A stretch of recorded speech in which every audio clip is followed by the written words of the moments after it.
السلام علیکم ورحمۃ اللہ وبرکاتہ۔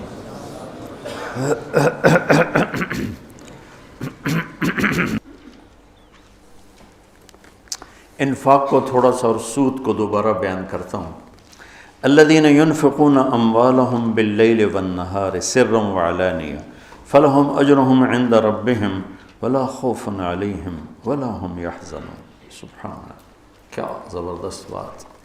جو لوگ اپنے مال خرچ کرتے ہیں دن میں رات میں کھل کے چھپ کے، ان کا اجر اللہ کے ذمے ہے اور ان پر نہ کوئی خوف ہوگا اور نہ یہ غمگین ہوں گے۔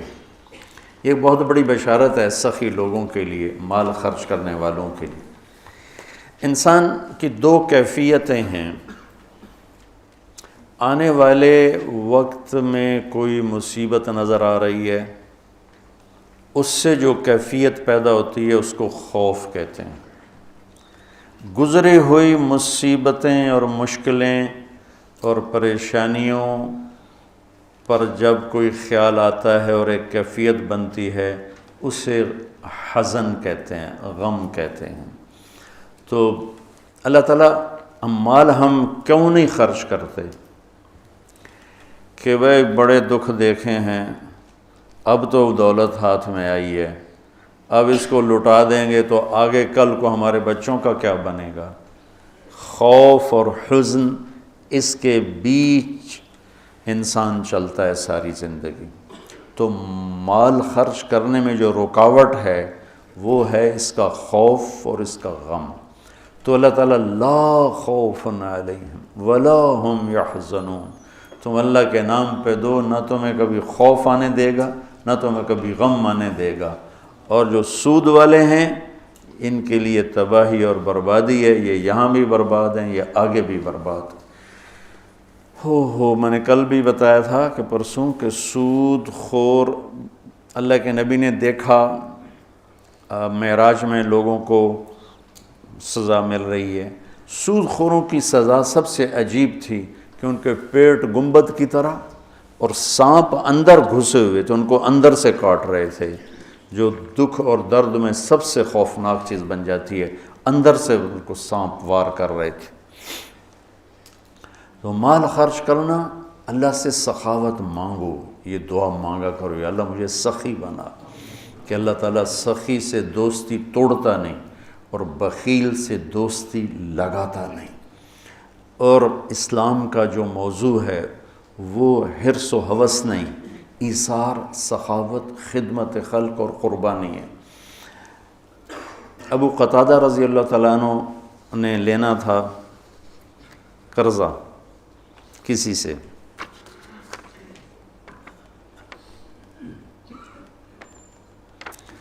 وہ لینے ان کے گھر پہنچے، وہ گھر چھپ گیا،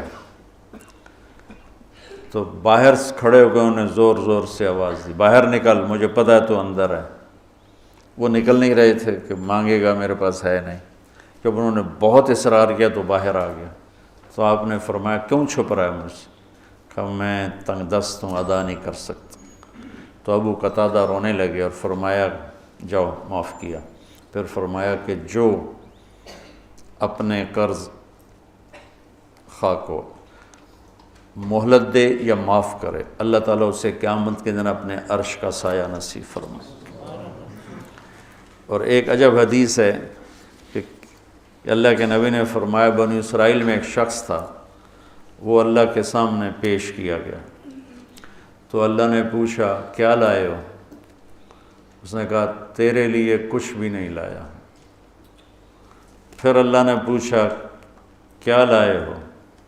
کہ یا اللہ ایک رائی کے دانے کے برابر میں تیرے لیے کچھ بھی نہیں لایا۔ اللہ نے پھر تیسری دفعہ پوچھا کچھ تو سوچو کیا لائے ہو؟ کہنے لگا کچھ بھی نہیں لایا۔ پھر کہنے لگا ایک بات ہے، اگر وہ تیری بارگاہ میں کوئی اس کی قیمت ہے تو۔ اللہ کو تو سارا پتہ تھا۔ اللہ نے پوچھا کیا؟ کہنے لگا تو نے مجھے مال دیا تھا تو میں تجارت کرتا تھا، لوگوں کو مال اٹھواتا تھا، جو پیسے نہیں دیتا تھا اور دے سکتا تھا تو میں اسے تنگ نہیں کرتا تھا کہ پیمنٹ پہنچاؤ، میں اسے مہلت دیے رکھتا تھا، جب دے ٹھیک، اور جو تنگ دست ہو جاتا تھا، کوئی نقصان ہو جاتا تھا، تو میں کہتا تھا چلو اس کو معافی کر دو۔ تو اس پر اللہ تعالیٰ نے فرمایا تو میرے جیسا بننا چاہتا ہے، یہ تو میری صفت ہے کہ میں اپنے بندوں کو معاف کرتا ہوں، مہلت دیتا ہوں، چل بس اسی پر تجھے جنت کا فیصلہ۔ نہ نماز، نہ روزہ، نہ حج، نہ زکوٰۃ، نہ ذکر، نہ تلاوت، کچھ بھی نہیں، صرف اللہ کے بندوں کے ساتھ۔ اب یہ مزاج شریعت ہے۔ اور سود کیا ہے کہ اگلے کا خون نچوڑ لو، اس کی رگوں میں جو بہتے والا خون ہے وہ بھی نکال لو۔ تو سود خود غرضی، حرص و ہوس اور لالچ کی بنیاد پر ہے، اور اسلام ایثار، قربانی کی بنیاد پر ہے۔ مدینہ کے نبوی دور کی کیا زندگی، ایک صحابی نے بکرے کو ذبح کیا، اس کی سری ایک گھر بھیجی، اس نے کہا ہمارا تو آج کی روٹی ہے، اس کو دے دو، وہ اس کے گھر چلی گئی۔ انہوں نے کہا ہمارے گھر آج کا کھانا ہے، اگلے کو دے دو، وہ اگلے گھر چلی گئی۔ انہوں نے کہا ہمارے پاس آج کا کھانا ہے، اگلے کو دے دو۔ 7 گھروں میں سری چکر کاٹ کے پھر پہلے گھر میں آ کے اگلے کو دے دو، اگلے کو دے دو، اگلے کو دے دو، اگلے کو دے دو۔ یہ اسلام کا ذوق ہے اور مزاج ہے، سخاوت، لوگوں کی خدمت، لوگوں کے کام آنا۔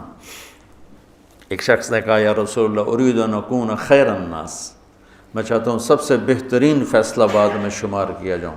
تو آپ نے کہا کن نافعا للناس تکن خیر الناس، لوگوں کو نفع پہنچایا کر تو سب سے اعلیٰ درجے کا، سب سے بہترین انسان بن جائے گا۔ تو اللہ تعالیٰ امت کو ہمت دے، ہمارے تاجر اور ہمارے ذمہ دار یہ سود سے بچیں، اور جو ہمارے عوام الناس میں مالدار لوگ سود پہ پیسہ دے رہے ہیں اس سے بچیں، تو ان کی آخرت بھی بن جائے گی، ان کی دنیا بھی بن جائے گی۔ اللہ تعالیٰ نے کفر کے خلاف اعلان جنگ نہیں کیا، اللہ نے سود کے خلاف اعلان جنگ کیا۔ اور یہ ہے جبریل بیٹھے تھے اللہ کے نبی کے پاس، تو ایک دھماکہ ہوا، تو آپ نے فرمایا یہ کیا دھماکہ ہوا ہے؟ تو جبریل بولے آج ایک دروازہ کھلا ہے جو پہلے کبھی نہیں کھلا، اور ایک فرشتہ آ رہا ہے جو پہلے کبھی نہیں آیا، اور ایک کلام لے کے آ رہا ہے جو پہلے کبھی نہیں آیا۔ تو فرشتہ جب اترا تو انہوں نے کہا یا رسول اللہ ابشر بنورین، یا رسول اللہ آپ کو 2 نور کی بشارت ہو۔ کون سے 2 نور؟ ایک سورۃ فاتحہ اور ایک سورہ بقرہ کی آخری آیات، آمن الرسول سے لے کر آخر تک۔ یہ اللہ کے، آپ نے فرمایا یہ جنت کے خزانوں میں سے ایک خزانہ ہے جو اللہ نے زمین پر اتارا۔ تو میں سوچتا تھا کیا چیز ہے اس میں جو اللہ نے اس کو کہا یہ میرے خزانوں میں سے خزانہ ہے۔ تو پہلے ہم اس کا ترجمہ کرتے ہیں جو کہ بہت لوگ سن رہے ہوتے ہیں۔ ایمان لائے اللہ کے رسول اس پر جو اترا ان پر اپنے رب کی طرف سے، اور سارے ایمان والے بھی ایمان لائے، سب ایمان لائے اللہ پر، فرشتوں پر، کتابوں پر، رسولوں پر، اور یہ کہا کہ ہم کسی رسول میں کوئی فرق نہیں کرتے، اور ایمان والوں نے کہا ہم نے سنا، ہم نے اطاعت کی، اللہ تیری مغفرت چاہتے ہیں، تیری طرف آنا ہے۔ اللہ کسی کو اس کی ہمت سے زیادہ تکلیف نہیں دیتا، جو کرے گا اس کا صلہ پائے گا، جو غلط ہوگا اس کی بھی جزا دیکھے گا۔ اے اللہ ہماری پکڑ نہ فرما، ہم بھول کے کریں یا جان کے کریں، ہم پر ایسے بوجھ نہ ڈال جو تو نے دوسروں پر ڈالے، یا اللہ ہم پر وہ بوجھ بھی نہ ڈال جس کو ہم اٹھا نہ سکیں۔ واعف عنا، درگزر فرما، واغفر لنا، معاف فرما، وارحمنا، رحم فرما، انت مولانا، آپ ہمارے مالک ہیں، فانصرنا علی القوم الکافرین، ہمیں کافروں کے خلاف ہماری مدد فرما۔ ایک خاکہ سا میرے ذہن میں آیا، میں کسی تفسیر کی بات نہیں ہے تو میں آپ کے سامنے پیش کر دیتا ہوں، آپ سارے مجھ سے تو زیادہ جاننے والے بیٹھے ہو ماشاءاللہ۔ تو ادھر تمہارے استاد بیٹھے ہیں وہ بہت ہی زیادہ جاننے والے ہیں، اگر یہ ٹھیک ہے تو اللہ کی طرف سے۔ یہ شروع ہو رہی ہے یہاں سے،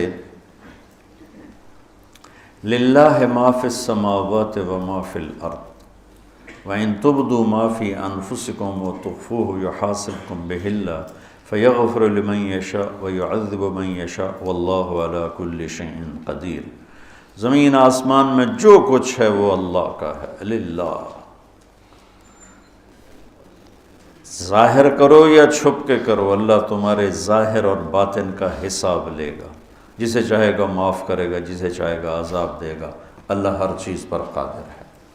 اس کے بعد ہے آمن الرسول، 2 آیات۔ سورہ بقرہ ساری احکام پر ہے، احکام پر ہے، سب سے زیادہ احکام پر مشتمل سورہ بقرہ ہے، سب سے لمبی 286 اس کی آیات ہے، اور بھری پڑی ہے احکام، حلال حرام، جائز ناجائز، معاشرت، معیشت، کاروبار، زندگی، عبادت، حج، عمرہ، زکوٰۃ، ہر چیز سے بھری پڑی۔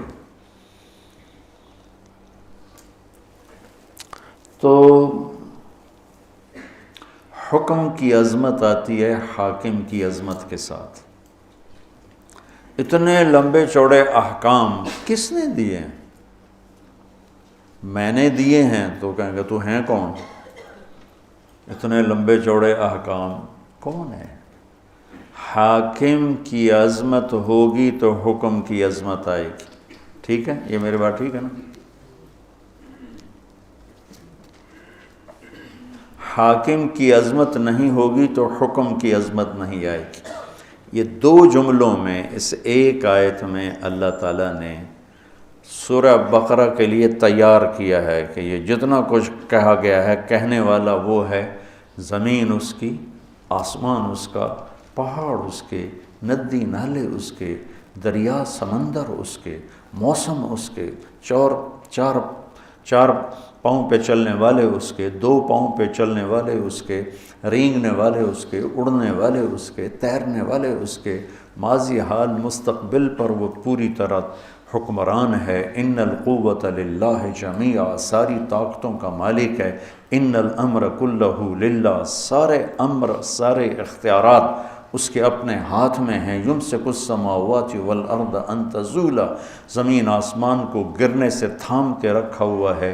یغشی اللیل النہار، دن اور رات کا نظام چلا کے رکھا ہے۔ الشمس والقمر والنجوم مسخرات بامرہ، چاند، سورج، ستارے، سیارے اس کے غلام ہیں، اور اس کی ذات میں نہ کوئی شریک ہے، نہ کوئی بیوی ہے، نہ کوئی بچہ ہے، نہ کوئی مددگار ہے۔ وہ سب سے غنی ہے، کوئی کسی قسم کی محتاجی نہیں۔ احق من ذکر، احق من عبد، وانصر من ابتغی، وارأف من ملک، واجود من سئل، واوصى من اعطى، وهو الملك لا شريك له، والفرد لا ند له، والعلي لا سمي له، والغني لا ظهير له، لا ظهير له، كل شيء هالك الا وجهه، وكل ملك سائل الا ملكه، وكل ظل قالص الا ظله، مدبر بلا مشير، وقاهر بلا منير، ليس له بداية ولا نهاية، الأول بلا بداية والآخر بلا نهاية، قديم بلا ابتداء ودائم بلا انتهاء، هو سبح لله ما في السماوات والأرض وهو العزيز الحكيم، له ملك السماوات والأرض، يحيي ويميت وهو على كل شيء قدير، هو الأول والآخر والظاهر والباطن، وهو بكل شيء عليم۔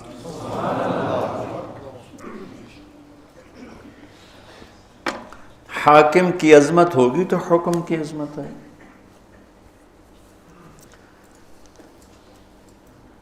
یہاں ظفر عباس SSP تھا فیصل آباد، وہ میرا اسکول کا ساتھی، ہاسٹل فیلو، کمرہ ایک ہی کمرے میں ہم رہتے تھے، کمرہ بھی ہمارا ایک ہی تھا۔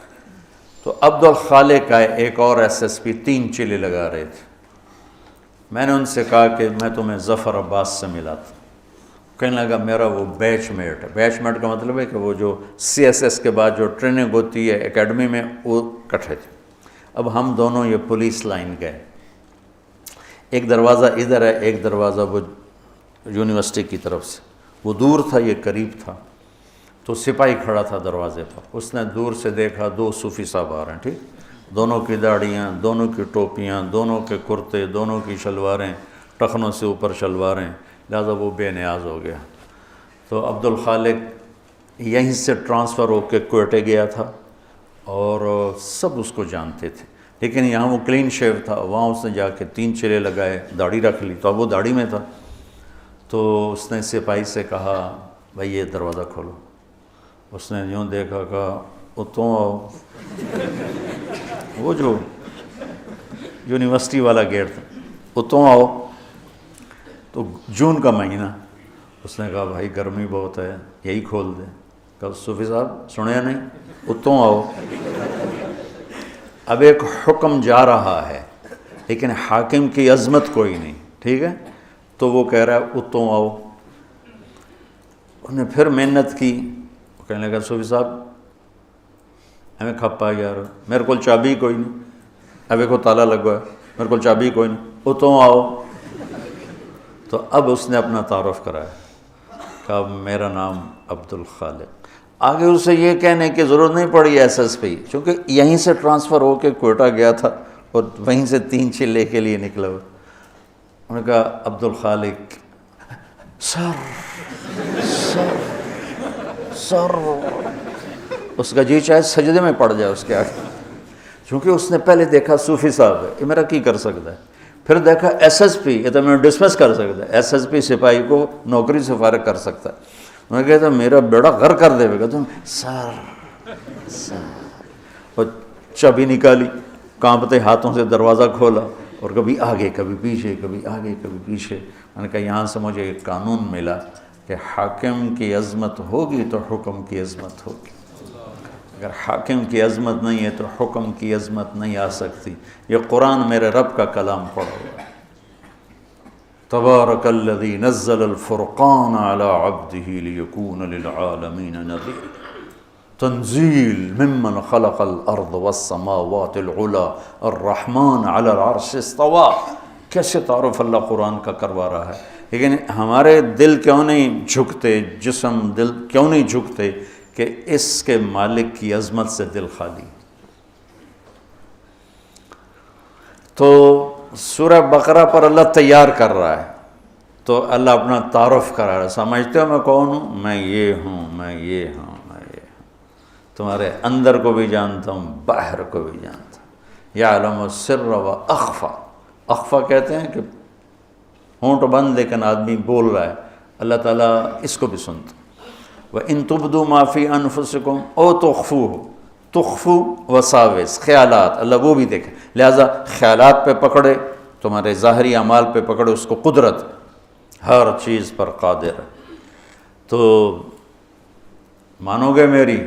تو بندے کہتے ہیں جی مانیں گے، تو کہا پھر چلو لائن میں آ جاؤ، آمن الرسول بما انزل الیہ من ربہ والمؤمنون۔ یہ اب نوکری تو ہو چکی ہے، اب ایک تحریری معاہدہ ہو رہا ہے کہ تم نے کیا کیا مان کے چلنا ہے، کیا کیا مان کے چلنا ہے۔ تو جو کچھ اللہ کہہ رہا ہے وہ تم نے کرنا ہے، کتاب، انبیاء، رسول، یہ ایمان کی کیا بات ہے کہ جو کچھ میرا رب کہہ رہا ہے وہ سارا کچھ کرنا ہے۔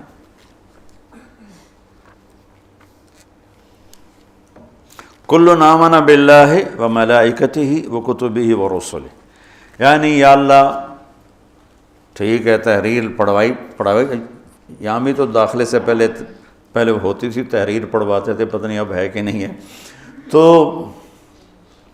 یہ ہے پڑھ لو، اسے کرو گے نا؟ ہاں جی کروں گا۔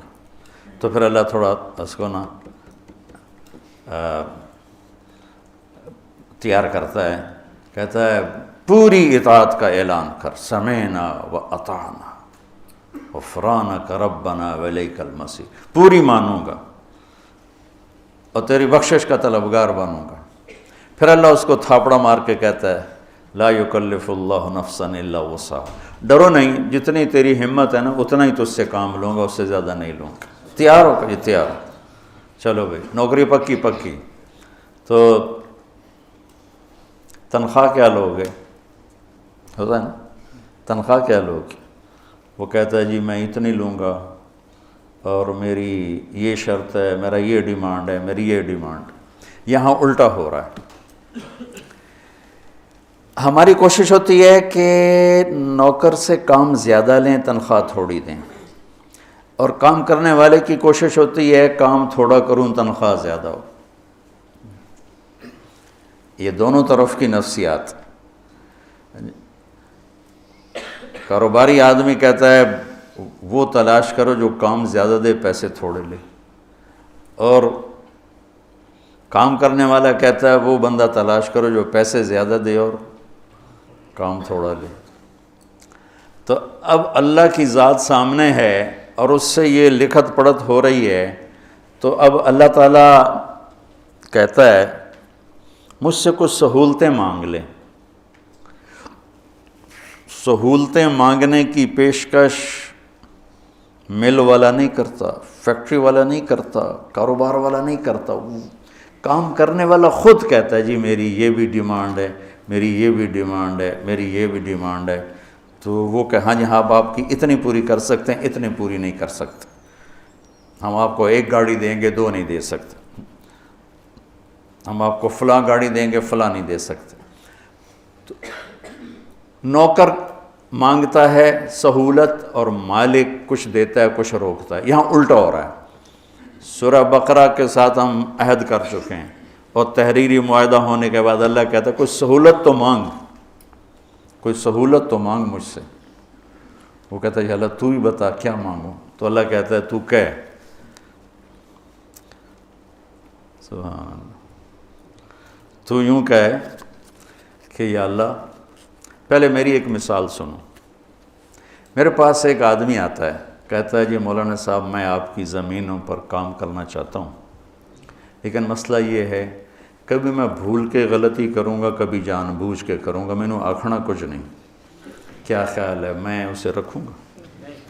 میں کہوں گا پتر او دروازہ ہی او تو نکل جا۔ تو اللہ کہہ رہا ہے میرا بندہ مجھ سے سہولت مانگ، کیا؟ یا اللہ لا تؤاخذنا ان نسینا او اخطانا، یا اللہ کبھی تو ہوگا گڑبڑ معاملہ، بھول گئے، اور کبھی خطا ہوگی، بھولے نہیں ہوں گے، جان کے خطا کی ہوگی، پر کچھ کہنا نہیں ہمیں، نوکری پکی رکھنا میری۔ اللہ نے کہا ٹھیک ہے۔ یہ اللہ کہہ رہا ہے کہ یہ مانگ مجھ سے، یہ مانگ، اللہ کہلوا رہا ہے کہ یہ مانگ مجھ سے کہ میں تیری جان بوجھ کے غلطی پر بھی نوکری سے فارغ نہ کروں اور بھول والی بھی فارغ نہ کروں۔ آگے ربنا ولا تحمل علینا اصرا کما حملت علی الذین من قبلنا، اور یا اللہ جو باقی مزدوروں سے کام لے رہے ہو نا اوکھے اوکھے، مجھ سے وہ اوکھے کام نہ لینا، سوکھے سوکھے کام لینا۔ جو بنی اسرائیل سے تو نے بڑے بڑے کام لیے نا مشکل، وہ مجھ سے نہیں ہوتے، سوکھے سوکھے کام لینا جو آسان ہوں، تنخواہ زیادہ ہو، کام سوکھا ہو۔ اللہ کہہ رہا مانگ، اور یہ بھی مانگ کیا؟ وَلَا تُحَمِّلْنَا مَا لَا طَاقَةَ لَنَا، جو میں نہ کر سکوں چاہے سوکھا بھی ہو تب بھی مجھ سے وہ کام بھی نہ لینا۔ تے تنخواہ کڑی گل دی، مفت کی روٹی کھلا۔ میں ڈیرے میں بیٹھا تھا، ہمارا میراثی آ گیا، سب سر بخت دی خیر سرداریاں کہے، میں کہا کیویں؟ میرے پتر نو نوکری لوا۔ میں کہا میراسیاں کدی نوکری کیتی؟ کہ بھوک مار گئے ہیں، زمیندار شہرانوں بڑھ گئے، اکثر جو بڑے زمیندار تھے شہروں میں آ گئے، ڈیرے ویران ہو گئے، خیرات صدقات کے سلسلے بند ہو گئے۔ تو ہم نے اللہ کے فضل سے اپنا ڈیرہ بھی آباد رکھا ہوا ہے اور اپنا شہر بھی آباد رکھا ہوا ہے۔ تو میں کہا نوکری کر سیں کہ جی کرنا ہے جی، بھوک مردے پہ ہیں۔ تو میں نے وہ کوٹ ادو تھی فاطمہ شوگر مل، اس کے جو تھے نا جی ایم میرے دوست تھے، میں نے ان کو فون کیا کہ اس طرح ایک ہمارا بچہ آپ نوکری پہ رکھ لیں، کہاں بھیج دیں، ہم لیبر میں لے لیں گے، مزدوروں میں۔ تو میں نے اسی رو میں کہہ دیا چاچا انہوں لے جا کوٹ ادو، انہوں لیبر چ رکھ لے سے، سر بخ دی خیر آباد رمن میاں اللہ بخ دے دے رہے۔ ایک ہفتہ گزرا تو دونوں باپ بیٹا پھر دیرے پہنچے ہوئے۔ میں کہ میں نوکری واسطے گلے آئی تھی کدی آ گیا. اس کا باپ کہنے لگا مولانا صاحب میں سمجھا لیبر کوئی افسر ہوندہ ہے میرا پتر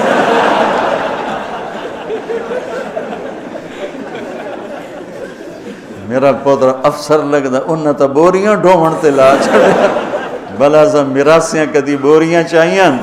میں کہا میں تو تینوں پہلے آ کے آئی تو مراسیاں دا کم نہیں. اللہ ہم سے یہ کہلوا رہا ہے. تم ذرا سوچو یہ اللہ کہلوا رہا ہے کہ یا اللہ گڑبڑ کروں گا. سورہ بقرہ تو میں انہیں مان لیا ہے لیکن کبھی بھول کے کروں گا کبھی جان بوجھ کے کروں گا, مجھے فارغ نہیں کرنا. اور دوسری بات یہ ہے جو کام تو نے پہلوں سے اوکھے اوکھے لیے وہ مجھ سے نہیں لینے. تیسری بات یہ ہے کہ جو میں نہیں کر سکتا وہ بھی مجھ سے نہیں لینا. تو اس کے بعد کوئی تنخواہ کا مطالبہ بنتا ہے؟ تو کہتا ہے یہ تو سہولتیں لے لے اور تنخواہ لے لے. وہ کیا ہے؟ واعف عنا, ساری معاف کر. عفو کہتے ہیں مٹا دینے کو, مٹا دینے کو, چھپا دینا کہ میرے سارے عیب چھپا دے. واغفر لنا, اور میرے گناہوں کو معاف کر دے. ورحمنا, اور اس جہان میں رحمتوں کے دروازے کھول دے. انت مولانا, اللہ ہی سے وہ بے اعتبارہ ہو رہا ہے کہ اتنی سہولتیں دے کر اتنی بڑی تنخواہ کہاں سے دے رہا ہے. تو وہ تذبذب کا شکار ہوتا ہے. تو اللہ کہتا ہے فکر نہ کر, میں تو تیرا مولا ہوں, میں نہیں تو کرنا اور کون کرے گا, میں تیرا مولا ہوں. اگلی بھی مانگ فانصرنا علی القوم الکافرین, کہ اللہ کفر پر بھی ہمیں عزت نصیب فرما, بلندی نصیب فرما.